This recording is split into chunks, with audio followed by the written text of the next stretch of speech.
Hi, welcome to 2026. So I'm going to try and do a video every day or every other day here on depletion curve. And today we'll just start with the history. So I have a few slide decks set up, and I'm hopefully not going to get sidetracked and make this into an hour-long video.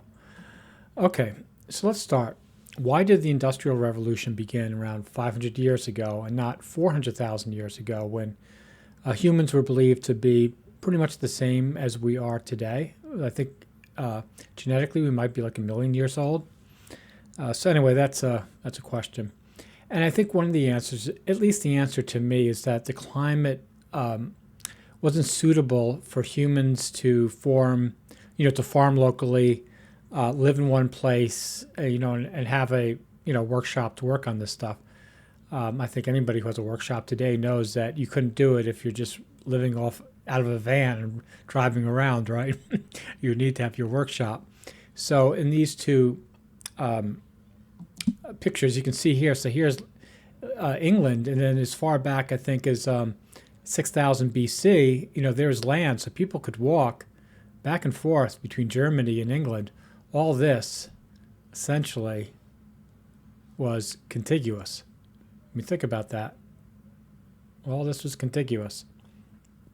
And then if you look here, 30,000 years ago, 15,000 years ago, all of this was ice. So basically you could walk along all of this. I mean, all of North Germany and the United Kingdom was under ice sheets much of the time. So I can't see anybody building a studio to invent coal-fired furnaces or engines or anything of that nature. And like I said, the Holocene period has been from 12,000 years ago until now. And then the Young Dryas event was pretty sort of interrupted that. But anyway, that's when the climate started to warm. So in the span of human history, if you look at it 40,000 years, I mean, it's just very, very short. And so here, the Holocene period provided the first truly conductive climate conditions for advanced technological development in human history. Now, before the Holocene, this points out that the rapid climate oscillations, 2.6 million to 11,000 years ago, so for most of human history. I don't have the facts handy, but when the Jamestown settlers came to America, both trips hit very cold winters. Like if they'd come in the year after the year before, historians said they probably would have survived much better. So even that, yes, I mean, climate has a lot to do with things. So anyway, long before humans walked the earth, waiting underground, were fossil fuels. Now humans have been burning wood, which takes about 5 to 25 years to grow and still grows. And then there's peat fuel, which I think there's a lot in Ireland and England, and that takes 30 to 50 years. So humans have been burning fossil fuels, if you'd look at wood and peat as a type of fossil fuel, for a long time. They're dead organisms. But before then, from 5 million to 300 million years ago, coal was forming. And from 10 million to 150 million years ago, oil formed. And then 20 million to 200 million years ago, gas formed, or methane. And I think it's fascinating to me that if you went to to somebody living anywhere pre-1850s, all the way back to Roman times or whatever, you went back to Plato and you said to Socrates, there are, you see the ocean, well, all the fish and the mollusks and the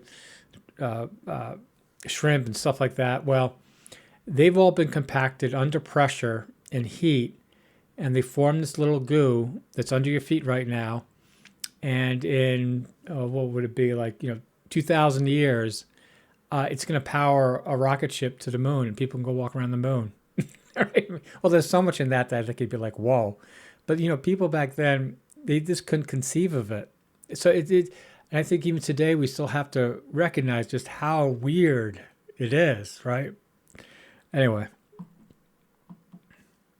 So it's engines that really changed everything. That's where you could take, coal, oil, or gas especially, and create factories that would build things, right? And then transportation that could get it to you. And those two things, factories and transportation running off renewables, is what creates modern life.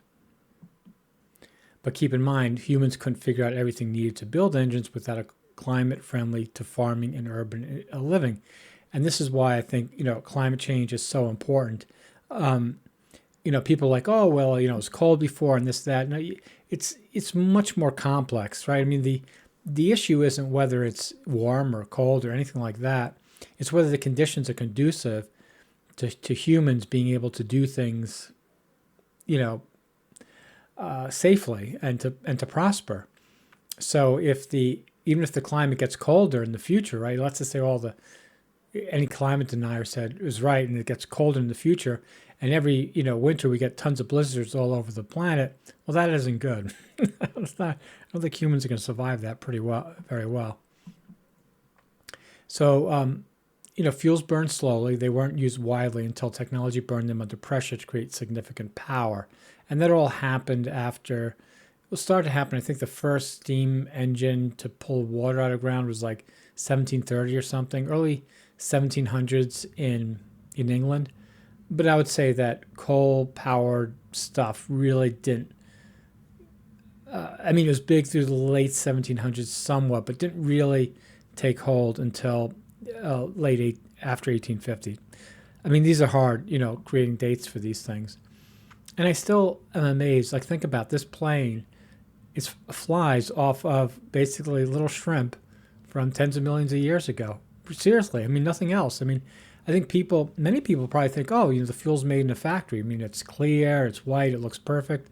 It's made in some factory with maybe, I don't know, water or what. I don't think even people think about it, but no, they're all dead organisms. These are the molecules from dead organisms from 10 millions of years ago, and we have no replacement. And we're facing depletion. All fossil fuels are finite. Now, whether, they're going to run out tomorrow or in 50 years, 1,000 years, it doesn't make a difference. We agree they're all finite. So, yeah, I mean, I think that should be the discussion. Well, that will be the discussion here on depletion curve. And I want to point out that no fuel, no production. If you don't have coal, if you don't have oil, if you don't have gas, there's no transportation, no factories. I mean, we go back to living a very hard scrabble life. And renewables are made from coal. So to me, it's the same thing. No coal, no renewables. So the question is, when, how fast the decline, and can we adjust? So I'm at 7 minutes, and I just want to keep this video short. It's the first video of the year. Like I said, I'm hoping to do one every day or every other day. But I just wanted to give, like the first one, just a very basic overview, the things to remember. Actually, I think I might have put some other slides. Okay, let me go back to the other slides. So to recap the main chronology, around 11,000 years ago, the northern hemisphere's climate warmed, enabling a settling civilizations. Now, not just warmed, it stabilized. That's probably more important than the temperature. For the first time, humans could remain in one place long enough to systematically study the natural world, from physics to material science, and develop new technologies. Advances in metallurgy and materials led to breakthroughs in chemistry, electricity, and engine design, with progress accelerating dramatically in the 1700s. Fossil fuels and uranium, which is also finite by the way, became the engine of this transformation. Coal, oil, gas-powered factories and transportation, and generated electricity for homes and industry. Fossil fuels also served as raw materials for fertilizers, well, they serve today, plastics, and countless other applications. And here I go into the energy density by fuels. I mean, the renewables will never, I don't see them ever replacing this or matching this. So you look at jet fuels, right? It's 43 to 44 megajoules per kilogram. It's just tremendously high. And it's a liquid. I mean, what else is like it? Now with, renewables, with electricity, you can create all these things, I guess you could say. I mean, you could create oil, and not that you'd want to, but you could create, let's say, methane or gasoline or diesel by, combining, because the carbon molecules are in the atmosphere. Like, did you know that trees, 90% of them is just from the carbon in the atmosphere through photosynthesis? Takes the carbon in the atmosphere and it creates its structure. Very little actually comes from the ground. That's why you can plant a plant in a little pot and it gets really big. Like, how do you get so big? There's not that much dirt, right? Well, it's the same thing. So, if you have enough energy, for the sake of argument, if we had fusion reactors and enough electricity, yeah, we could make as much jet fuel as we want, and hopefully one day we'll be able to. But that's a whole other subject. But yeah, if you have enough electricity, you can do it. But right now, there's nothing like that. And here we go into the energy cost of extracting fossil fuels. And I'm going to go through that a lot this year, that we've gone through all the easy stuff, all this, all the sweet spots or whatever. And as it gets more expensive, it's going to lead to income and wealth inequality problems, I believe similar to the 30s. But again, leave that for later on in the year.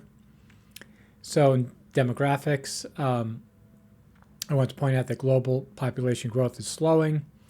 And but also that some animals, lemmings, voles, elephant seals, they undergo hormonal and epigenetic changes when population density increases. In other words, when there's too much crowding and not enough resources, causing them to reproduce even less when resources are unavailable. And I believe this is happening today. I believe this is why you're seeing lower fertility rates in Western nations. Like, even as animals surrounded with all this technology, we somehow sense there isn't as much stuff going around. So anyway, that's, again, we can talk about that later in the year. So thanks for watching, and hopefully talk to you tomorrow.